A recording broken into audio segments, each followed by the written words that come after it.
Welcome to the Why on Earth Community Podcast. I'm your host, Aaron William Perry, and today we're in Crestone, Colorado, visiting with Hanne Strong. Hi, Hanne. Hi. It's great to be with you today. Well, thank you, and great to be with you too. We've got a lot to talk about. We do.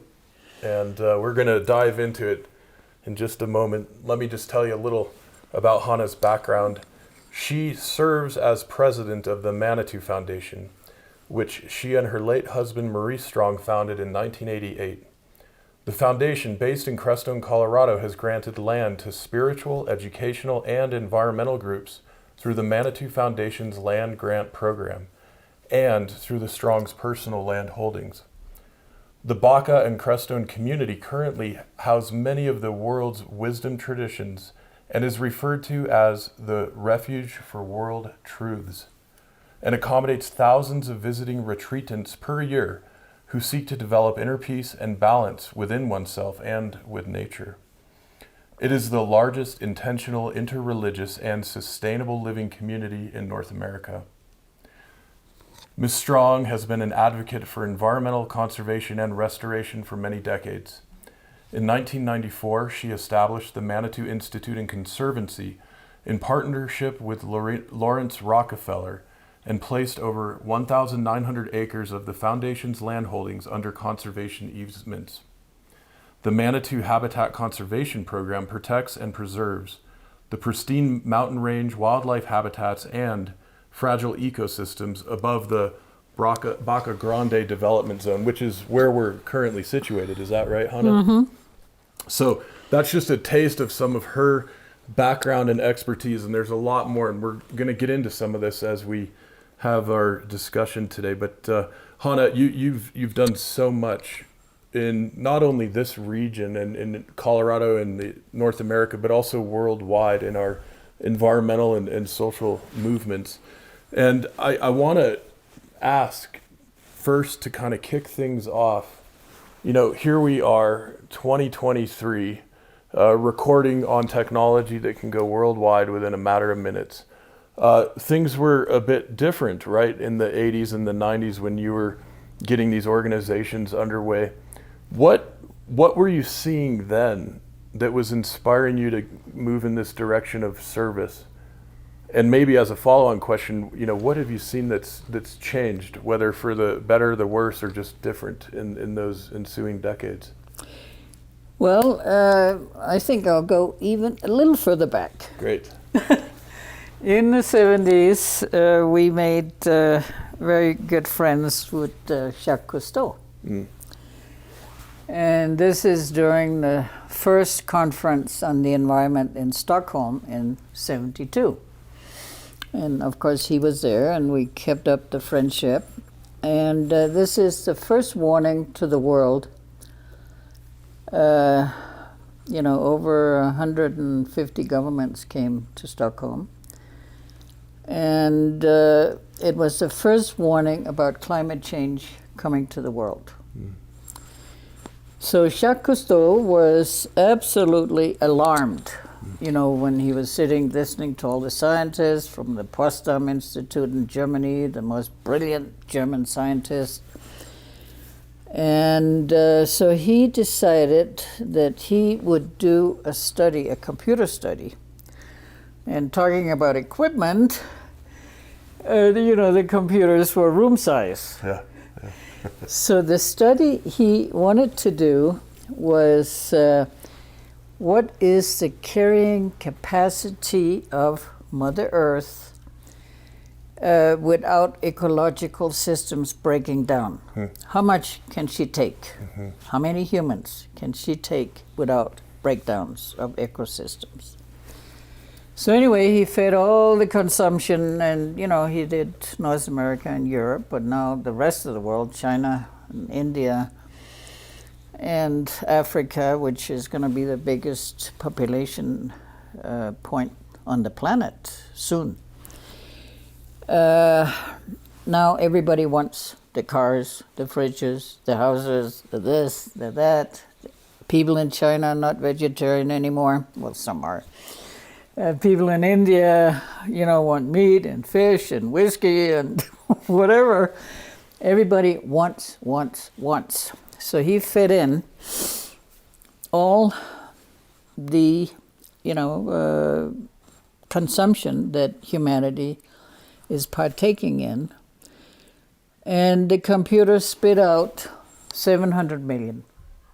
This is in 72 and 3. That is what Earth can support. He was totally shocked. So anyway, he redid the entire study, and it came out, 400 million if people consume the way we're consuming today. So that means we need 10, 12, 14 Earth to support what's going on now. I mean, look at that one. I mean, that's, Shocking. It is totally shocking, but that's the truth. Yeah. That's where we're at. And, people are going to have to scale down drastically on consumption. And certain people are going to have to come up. So top are going to have to come down, and the bottom I have to come up a bit. Yeah. But even with that, it seems to be, including our latest meeting in Egypt, that people are not going to stop consuming. The big climate summit in Egypt that happened late last year. Yeah, and you look at it, before that, Glasgow, it was a joke, blah, blah, blah. And before that, Paris and Copenhagen. I mean, in Copenhagen, this is where I'm from. During the climate summit, midwinter, people came from the poorest countries with, no winter coats. And they had them stand in line for 8 to 10 hours to get in. And also, people were demonstrating, and people dressed up as polar bears and this and that. I mean, cute. They brought out the tanks and hosed them down. No kidding. Wow. Yeah. Come on. What's driving that sense of wanting to have the military and the barriers between the officials and the rest of humanity? No, the people are afraid. Governments are afraid of people. Yeah. Bottom line. And, in Rio,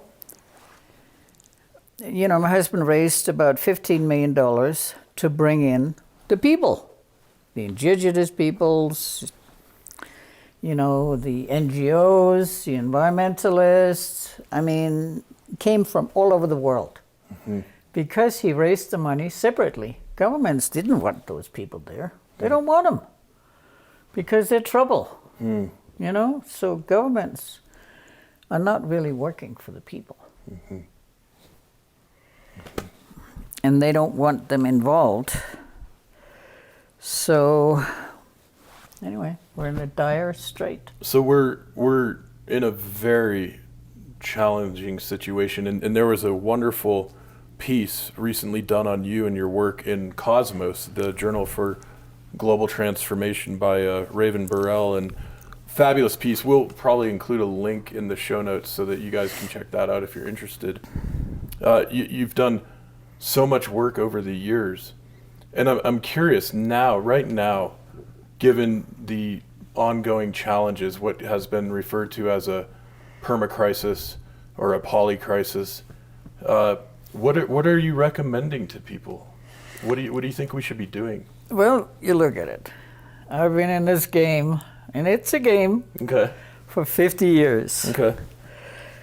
And the conclusion that I have come up with, there's only one thing we can do. Okay. One thing that'll make a huge difference.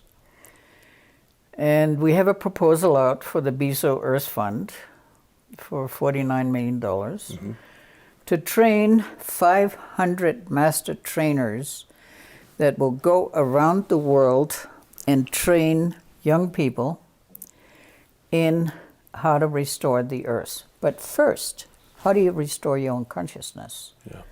And then how do you become one with the element of earth, the element of fire, the element of water, and the element of air? Because you have to be an integral part of the elements. So it's the only answer that I have come up with, raise the consciousness of humanity, teach the next generation how to restore ecological systems that have been so damaged. And then the third part of the Earth Restoration Corps is how do you make a living that does not destroy Earth? Green livelihoods. I mean, whether you make mud bricks or collect seeds, organic farming, whatever it is you do, solar, wind, you will have the tools, and we have the tools to teach how to make a living that is, doesn't destroy your spirit and doesn't destroy the earth. Green livelihoods. So it's restore yourself, restore Mother Earth, and then green livelihoods. That was great. Yeah, I'm curious on the raising of consciousness. I recently had the opportunity to interview Bernard Amadei, the founder of Engineers Without Borders, and he actually recently joined the Y on Earth Community's Global Advisory Board, and we're really excited to be collaborating with him. And he talks a lot about the iceberg model, where so much of what we see, the tip that's quote unquote above the surface, actions, behaviors, impacts, is actually stemming from the deepest psychological and spiritual depths, our constructed worldviews, and that we need to do a lot in that arena. And I think that notion resonates with what you're talking about when you say raise consciousness. And I want to ask you, how do we do that? What are the keys, the tools? Yeah, well, let me first give you something to support your thesis. Yeah. In 83, there was a huge famine in East Africa. Ethiopia, Somalia, Chad, Sudan. And my husband took on the job of, bottom line, the emergency office for Africa as an Undersecretary General. So his first action was to bring all the governments together in Geneva and then commit to funding this. In 1 week, he raised $5 billion. So he had enough money to, 2 million people had vanished already from the famine. But there was another 200 million that needed to be fed because there was no food at all. So he started buying food from all over the world to be shipped in. And so we were in Ethiopia, and I figured, well, I should see the spiritual leader, of the Orthodox Church, and ask him, what did he think was the cause of this terrible famine. So I set up a meeting with him, and I said, what do you think caused this terrible famine? And he said, well, it's in our text. And our text goes way earlier than your text. So anyway, he said, in our text it says, when brother fights brother, the land dries up. The hatred, the energy of this hatred, killing, the land dries up. And I feel, wow. So it supports what he was saying. That it's a psychological disturbance And most people are traumatized. Yeah. You know, something happened in their lives. I mean, Yep. Yep. that. So how do you get rid of trauma? Yep. Actually, there's some very absolutely amazing techniques, Yeah. like the body code. Even things like EMDR have, for me personally, been super helpful. What is that? The eye movement desensitization something or other, I forget the full acronym. Yeah. But it's a very simple technique that rewires neuronal connections in the memory centers of the brain. So you go in with a therapist Right. to remember certain traumatic experiences while you're working with this very simple technology. It's usually lights flashing back and forth in little pulses on either fingers back and forth, and sometimes earphones with a tick-tock sound going back and forth, and it's working across the hemispheres of the brain. I see. And one day I was in very intense rush hour traffic, running my business with lots of stress and responsibility and so on. And all of a sudden I realized, wait a minute, I'm not nearly as stressed or reactive as I used to be. What's going on? And I thought, maybe this EMDR stuff, this work I've been doing with my therapist, is helping now. Right. And it has tremendously But you look helped. at it. Yeah. Most people on this planet cannot afford a therapist. This is a good point. Yeah. And there's work being done for that. But yeah, there's other Yeah. things we need to do. No, I mean, it's got to be self-help. Yeah. And it's got to be easily accessible. Yeah. And some of the techniques that, you know, like I mentioned, this body code, Yeah. it zeroes in on what traumatic experience is causing this for you today. Yeah.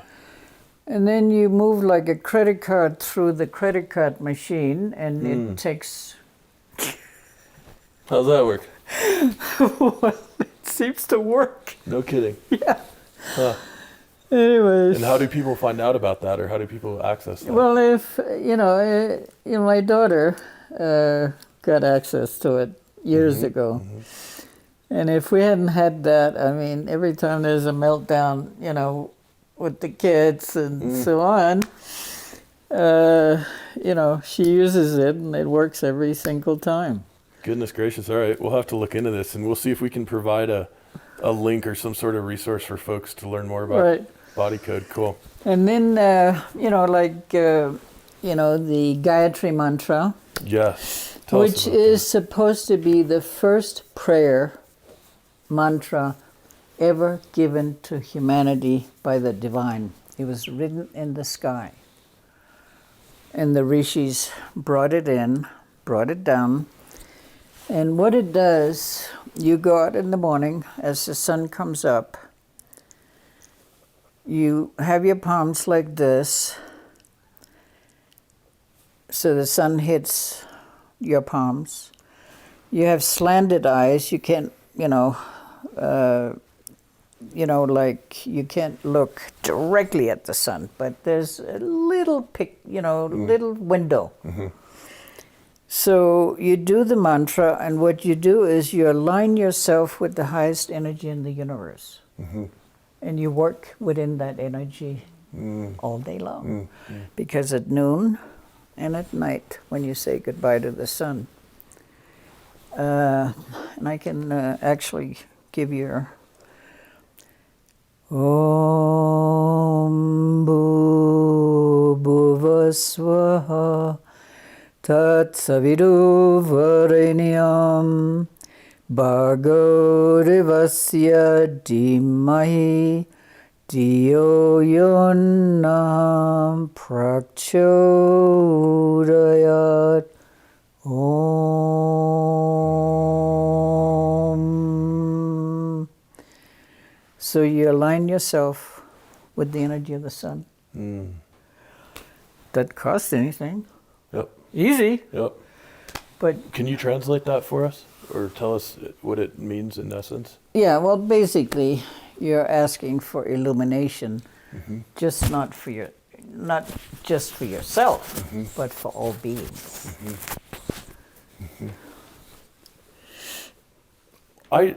I'm struck that in our society, Right. that we see so much hyper focus on the individual, on what's in it for me, what can I do for my, betterment, gain, Ego, whatever. ego, How do ego, we- ego, how do we- ego, ego, ego, Yeah, ego. how do we work through that Well- in a way that is inviting many, many others into the tent with us, for folks who are already No, I mean, on that path? this is one of the biggest problems because everybody's out to save themselves. And, but the suffering, you cannot escape the suffering that's going on in the world. I mean, I feel it. Yeah, I feel the suffering of the earth. yeah. I feel the suffering of the people in Ukraine, East Africa. It's hell right now. Yemen, Syria. I mean, you can go and from country to country to country and look at the level of suffering. It's unbelievable. And of course, we are not, we can't escape that energy. It's everywhere. The energy of suffering. So it pays to help alleviate the suffering. Yeah, relieve suffering. Huh? That's right. You'll feel better yourself. Yeah. But, most of these people haven't got a clue. I mean, you look at the Davos crowd. Uh-huh. Oh, my God. My husband actually helped set up Davos. Oh, really? He gave him his first money, Huh?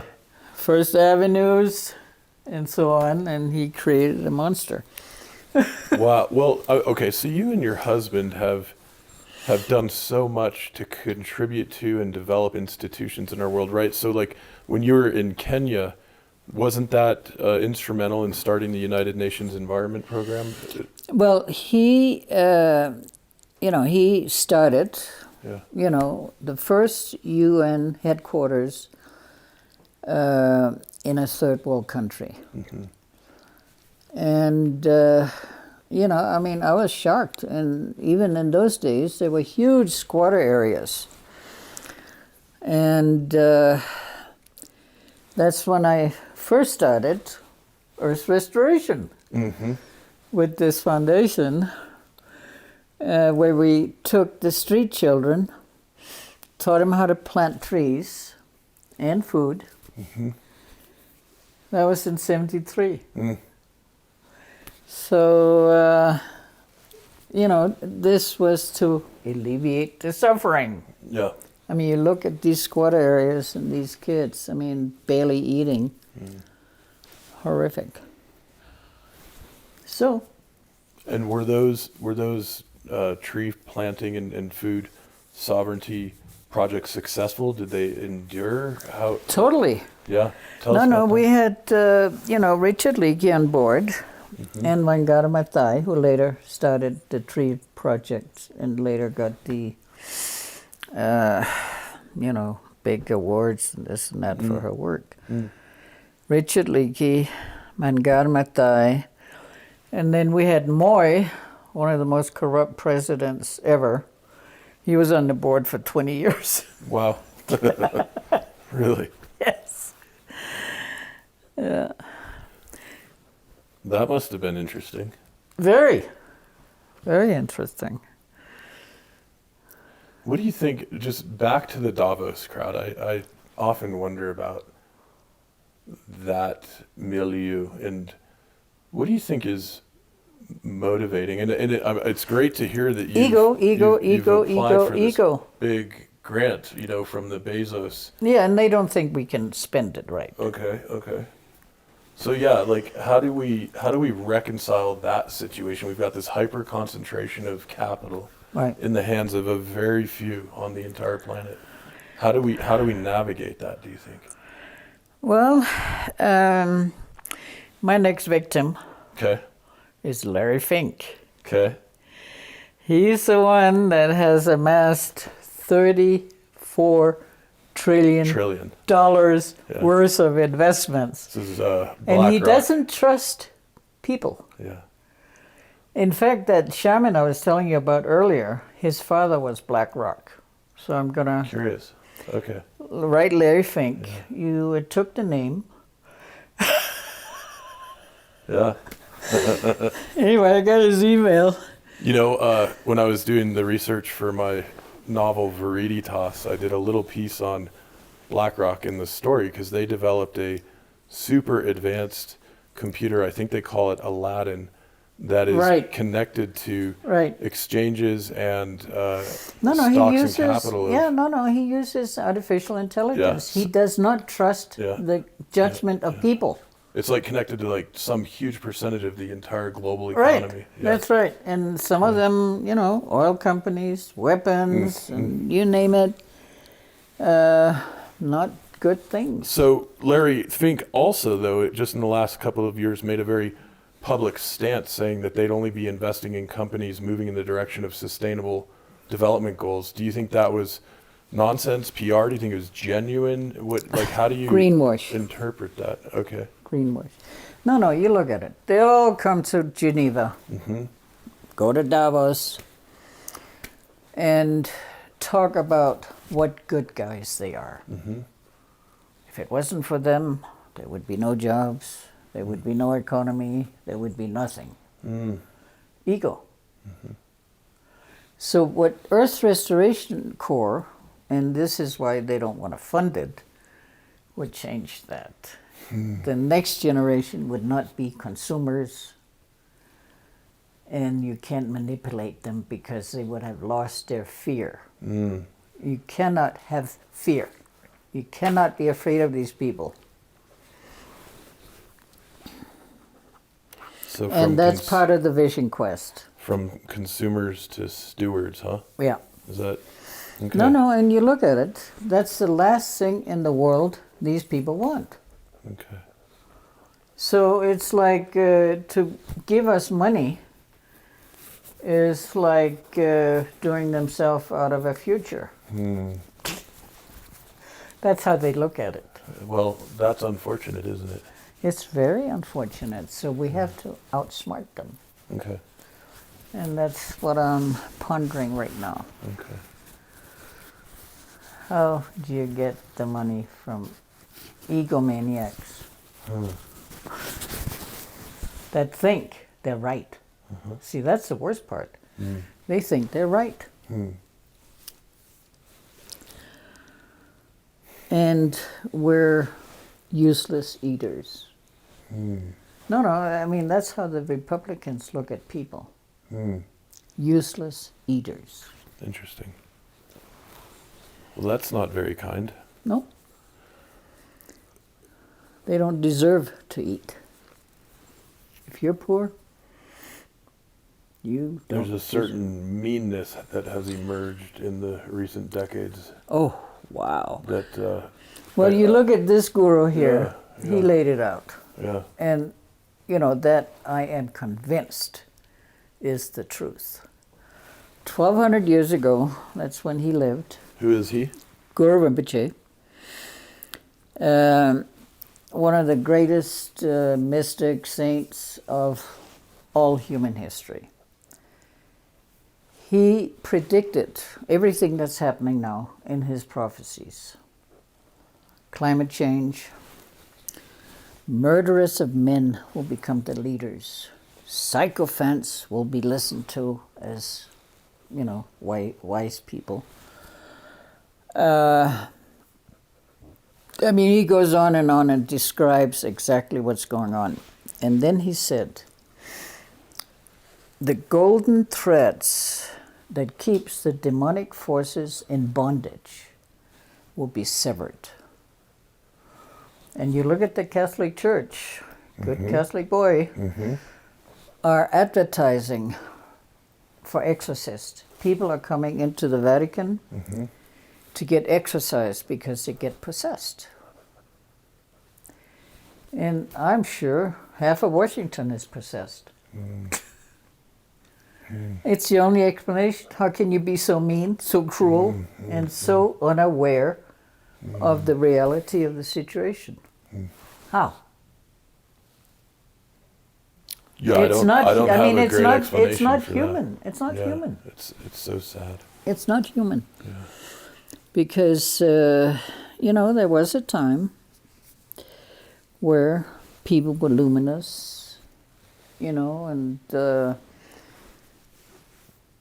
period of about 2,000 years when everybody was enlightened and luminous. And then the new migrations came in, killed all the good guys, and started wreaking havoc.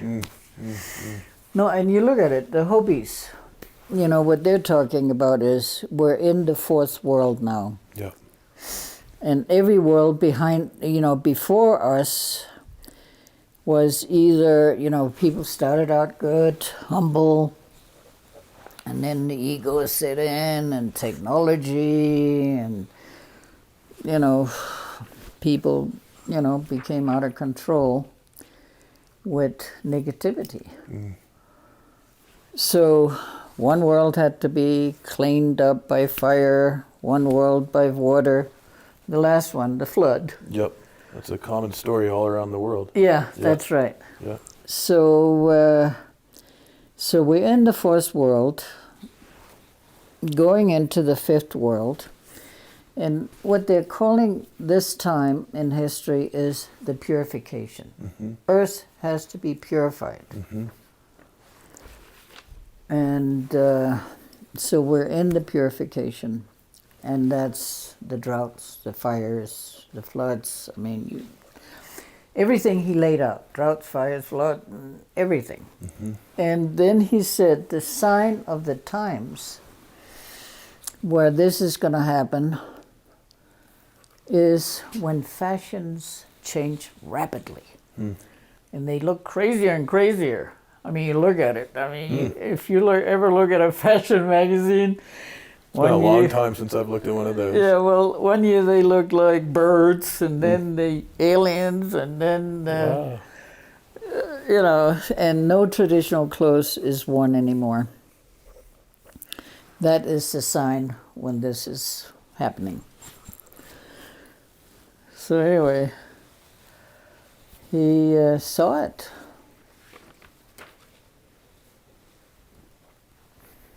And what did he share with us to prepare or to consider if we happen to be alive in these times? Well, it's very interesting. He said there are two remedies. One, reforest the planet. Second remedy is called the treasure vase. You fill either a golden vase or clay vase with precious objects, precious stones, seeds, and, crystals, and you bury it in certain parts of the earth that is like an acupuncture point that spiritual beings can feel and see, And that regenerates Mother Earth. And the same thing with the Kogis. The Kogis came up here a few times. And they called it pagamento, payback to Mother Earth. See, we take and take and take and take, and all we give back is garbage and poison. So what these ancient people, it's like the treasure vase, beautiful gold, and rubies, and crystals, and precious, precious things. And they bury it in the same acupuncture point, and it regenerates Earth. Interesting. Yeah. This reminds me a little bit of some of the biodynamic practices that a lot of our friends and colleagues work with. Right. Yeah. Interesting. But, they use a cow horn with dirt in it. So This some of is it's crystals. precious objects. Yeah, some of it's crushed crystals and I see. amethyst and peridot and other good things Right. like that. Okay, well, yeah. Yeah. Obviously he knew what he was doing. Apparently. Yeah. Yeah. So, anyway, that was the remedies. And then, of course, we need to restore the soils. I mean, it's Yep. completely chemicalized, and, you Yeah. know, these, oh my God, when you see these planes spewing out, Yeah. oh my God. Yeah, we are I mean- waging a chemical war on the planet, and we have been for quite a long time. Yeah, but I mean, not just, I mean, this valley is bombarded with them. Chemtrails, chemtrails, chemtrails. And it has nanoparticles in it that causes Alzheimer's. And, I mean, they're everywhere. And who the hell is paying for it? Who is paying for these guys to do these chemtrails? Do you know? I don't know. Wow. We had one guy that started investigating, living here in town, Yeah. and he was told, better not. Threatened, better not. Right. Wow, Hannah. It's a lot. It's a lot to consider. Now, I want to shift gears just a little and ask you about one of your friends, mentors, teachers, Leon Shenandoah, who was chief of the Iroquois. Right. And, you know, I shared with you before we started recording that I have, in my own personal heritage, some connection with the Iroquois League and the Haudenosaunee. And yeah, it's to me, there's so much wisdom to learn from these traditions that know of the original instructions. And it seems when we see people, men often, sometimes women, who are so egoic and so out of service to humanity that Right. things run amok. But in many of these indigenous and traditional cultures and lifeways, we understand our roles as men and as women to be working in stewardship and service for the greater good, the greater whole. And this has been Well, a huge if there's part anybody of your, out there that's not Yeah. doing well, yeah, you know, that's how they look at it. yeah. Tell us a bit about your years of time with him, and what was that like for you?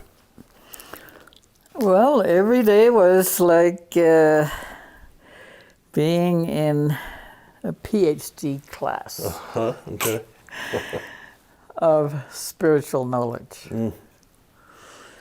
And he came here on Harmonic Convergence, I think it was 87. And he said, Hanne, now we have crossed the line. There is no return. Doesn't matter what we do, it's over. But, you know, I mean, of course we have to try. But I can give you one of his speeches that he gave at the UN, which is absolutely the most brilliant speech I think has ever been given at the UN. It'd be wonderful to share that. Maybe if we can find a link or some way to share that with our audience, that'd be great. That would be great. Cool. No, this is so bright, so brilliant, and, you know, pertinent. Yeah.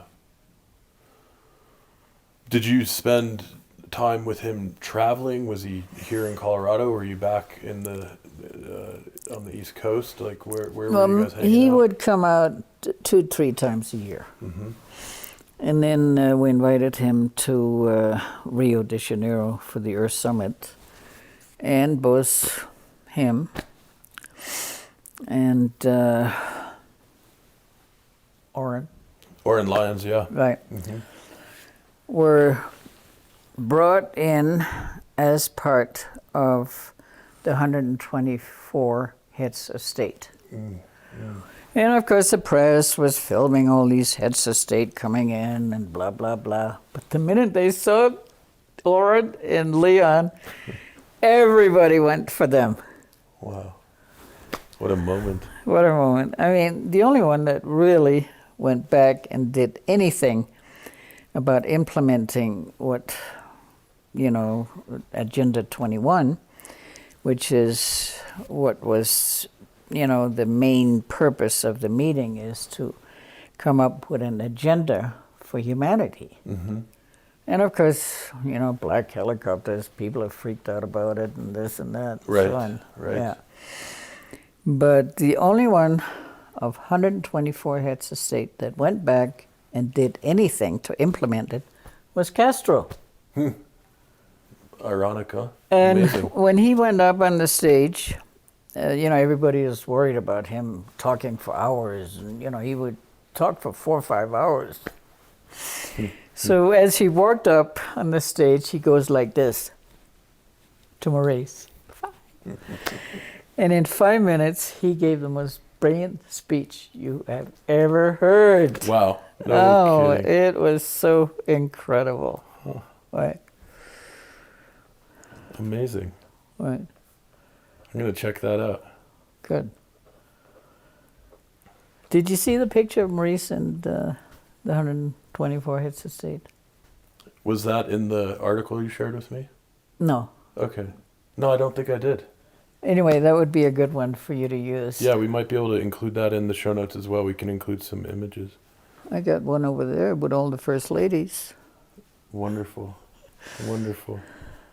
So Hanne, given that it's probably not an exaggeration to say the cards seem stacked against us or our ability to work through these times and have a soft landing, how do we, in your opinion, how do we move forward with a sense of purpose and hopefulness without getting totally discouraged, despondent, or even resigned? How do you continue doing the work that you're doing, knowing what you know and having heard the things you've heard? Right. It ain't easy. Okay. No, I'll tell you. See, it has to happen on a scale. There's beautiful people all over the world, eco villages, people that removed themselves already because they don't agree with the way things are going. So you got all these eco villages, which is fantastic. But it's a drop in the bucket.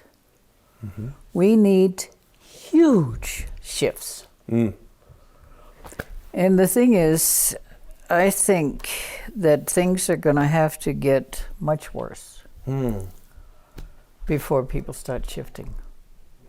Speaking of the future, it sounds like is it your grandchildren who are? Well, one of them. Okay, and some friends. Yeah. Sounds like they're moving through the scene here. Hey, everybody. Be quiet in there, okay? Yeah, if that's true, and I hope it's not, as a father Right. and as a community member, I hope it's not true that things have to get a lot worse. Is that the only way? Is that the only possible pathway to for people to wake up? landing? Yeah, I don't know. Well, people are not waking up. Some seem to be. It seems like there's some waking No, up. it is, but it's still a drop in the bucket. Mm-hmm. We got 8 billion consumers. I'm not even calling them people. Okay. Consumers. Consuming. Yeah. Taking. Not giving back. So to wake up that number of people, and see also with the Earth Restoration Corps, our plan is to use the military around the world. Yeah. They're the only ones that have, the facilities, they have the money. Yeah, logistics, all they of have the capabilities. That's the only way It can happen. But this is for restoration of ecosystems, Right. using the military infrastructure for those direct Yeah, purposes. but we have to use it too for the consciousness. How does one do that? Well, let's take one of the people I met in my life. Grandmaster Lee, Ilchi Lee. He reawoken an ancient technique of Qigong. He got it into the Korean army. He's Korean. But this is a 10,000-year-old technique. And that was brought down by a divine king. And for 2,000 years, there was enlightenment. Everybody was in balance, luminous, happy, till the new migrations came and got rid of the good guys, like I said earlier. But he got it into the army of Korea. We got Earth Restoration Corps into the army of the Philippines because we had a top-notch contact who was Secretary of the Interior in charge of the army and the police and. So we got it into the army. But the minute you do this Qigong, you clear your channels every day, get rid of every negative emotion in your body, tapping in a very particular way. And again, it's free, it's easy, anybody can do it. And, they have videos and stuff we can put out online. Yeah, is there one you'd recommend that we could share? No, it's called Dan Hak. Okay. How do you say that? Dan Hak. D-H-A-N. Yeah. Dan. H-A-K. Great. Energy, study of energy. Okay. So what you do is you start the morning getting rid of all negative emotions. And it's through tapping, and then you do a meditation, and then you start moving with the universe. Okay. You dance with the universe. Beautiful. And I mean, it is so powerful, and anybody can do it. Love this. And it's free of charge. What a wonderful resource. Thank you so much for sharing that. That's beautiful. And also they have another technique, which is very interesting. Like you think, how is Israel, Palestine ever going to get it together? Because the hatred has been passed down for thousands of years. It's like in everybody's DNA. It's in your memory. So they have a technique, where you have the hippocampus in a glass of pure water, and then you have that water move through the hippocampus, removing all the negative memories.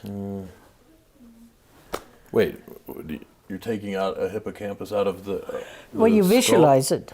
So, okay. No, you visualize the hippocampus in a glass of water and the water moving through it.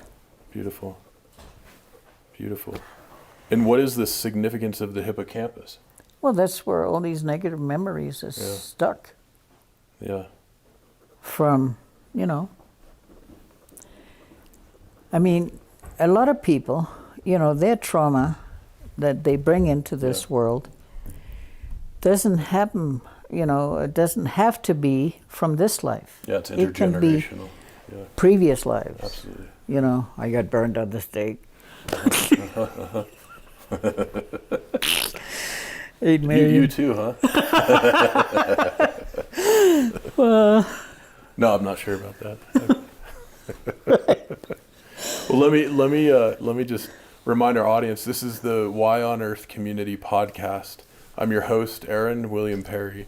Today we are in Crestone, Colorado, visiting with Hanne Strong, one of the visionaries and leaders in decades of environmental and social work around this region and all around the world. And I'd like to take a quick moment to mention, if you'd like to learn more, you can go to spirit@manitou.org.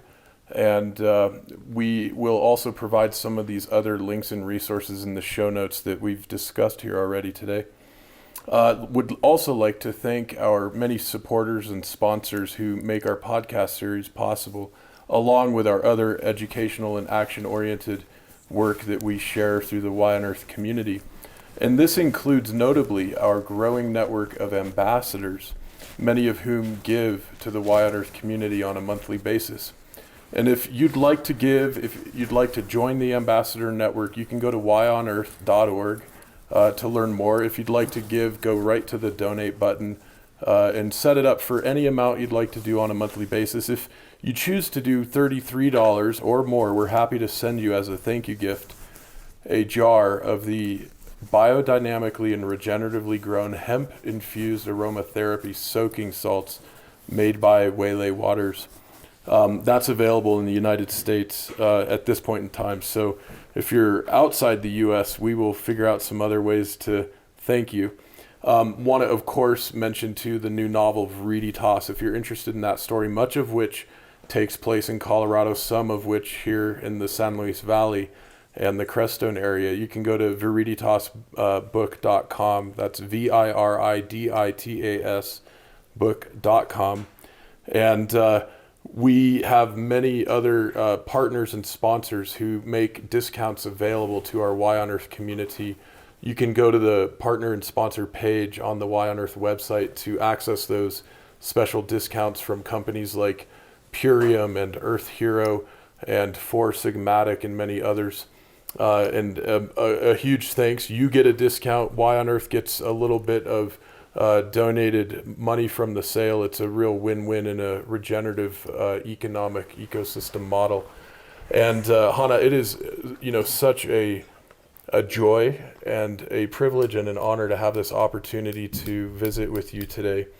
And we met years back. I've been coming down to this area since I was in high school, actually, and ran into each other at the big seed exchange event over at Joyful Journey. And of course, our dear mutual friend Elaine Blumenheim has been on the podcast talking about that beautiful healing sanctuary. And it's such a joy to be able to connect with you and hear more about the work you've been doing and what you're up to currently. And I'd like to ask, what can other people do to get involved with what you're doing, support what you're doing, learn more about what you're doing? What's the best way for them to engage? Well, let's talk about first what we have planned. Great. All right, we have planned we have the most beautiful piece of land left to give away. We're giving it to the native people of this land. Beautiful. I was in a Sufi retreat and I hear this voice. Now you have all the traditions of the world here. Now it's time to honor the native people of this land. Mm-hmm. I mean, we have tried before, but anyway. So this would be the Thunderbird Lodge, or as the Kogies call it, House of Original Thought. The original instructions the Creator gave to humanity. Mm-hmm. He called together all the colors of man and gave the instructions how to live on this earth. Simple, humble, enlightened. Yep. And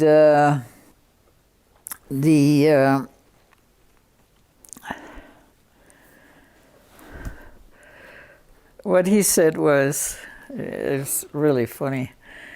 The Kogies, explained that the reason the white race didn't get the message how to live on this earth was because when he was telling the original instructions, the white race went to sleep, and they didn't hear it. So anyway, so this would be like a United Nations of indigenous elders, spiritual elders. And it's right next to the ziggurat. It's beautiful land, looking straight at the sacred mountain, Sisnajin, or Hopaku Tukawi, according to the Hopis, eastern mountain, where the light comes into the world, right down here. I look at it every morning. They say it's the emergence point from the last world Sipapu, transition is here down too. there. Yeah, and some of our audience may not be familiar with the many different organizations who are located right in this area with this incredible interfaith community. Let me just mention one more thing. Yeah, please. Leon Shenandoah is the one that told me that this valley is the sacred center of all of Turtle Island, which means from the Arctic down to Colombia. This is the sacred center. And then, the old prophet that came and asked me to do this, he said that the purpose of this place is to bring forth a new civilization of people that are evolved, good-hearted,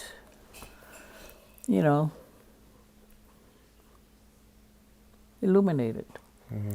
And the Kamapa said, endless illuminated people will come out of this place through the practice. Beautiful. And that this place is where the Tibetan culture will survive. Amazing.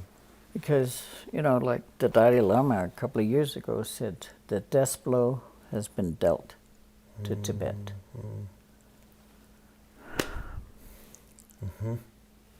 Bottom line. Okay. Well, I hope for folks in our audience who have not come to the San Luis Valley yet and experienced some of the amazing stupas and other spiritual and meditation centers right here in the Crestone area. And these mountains, by the way, the Sangre de Cristos, are absolutely magical and powerful. A special invitation to come for an event. There's all kinds of beautiful events that are hosted here. And Hanne, you've been obviously central in making all of this happen here in the communities, the community of this region. And of course, on behalf of so many, thank you. On behalf of the audience, I know many have been here and have been able to experience some of the fruit of those labors. And so a humble thank you for that work. Thank you. Yeah. That's rare.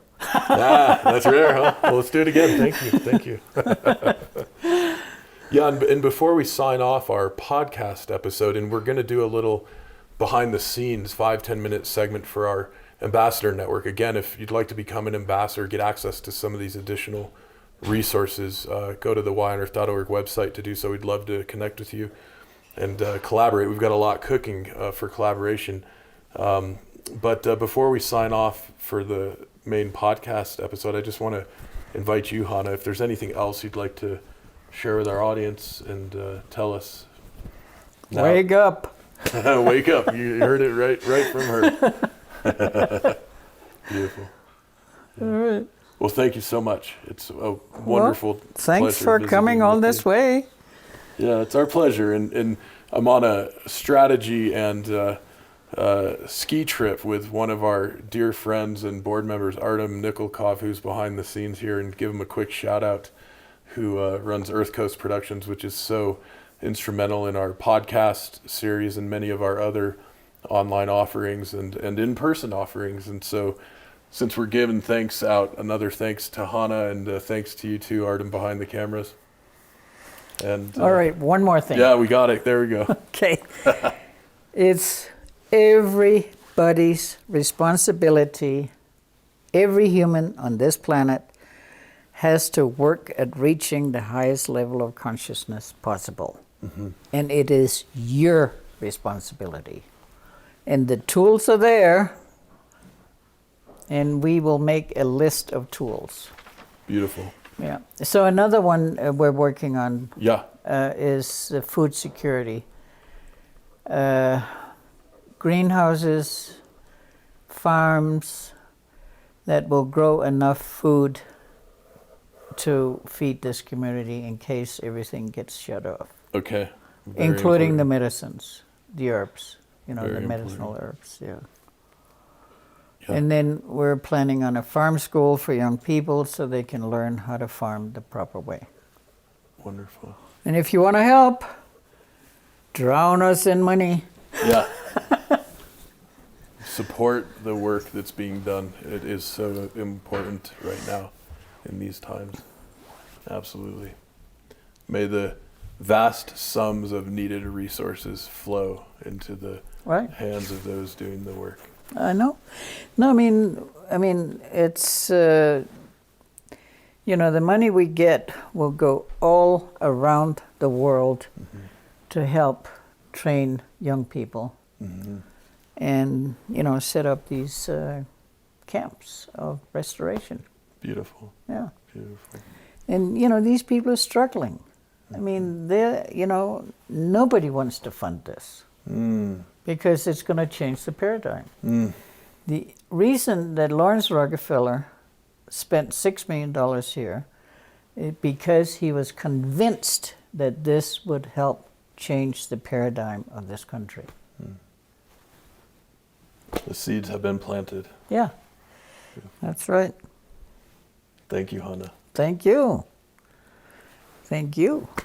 Goodbye, everybody. Goodbye. The Why on Earth Community Stewardship and Sustainability podcast series is hosted by Aaron William Perry, author, thought leader, and executive consultant. The podcast and video recordings are made possible by the generous support of people like you. To sign up as a daily, weekly, or monthly supporter, please visit whyonearth.org/support. Support packages start at just $1 per month. The podcast series is also sponsored by several corporate and organization sponsors. You can get discounts on their products and services using the code WHYONEARTH, all one word with a Y. These sponsors are listed on the whyonearth.org/support page.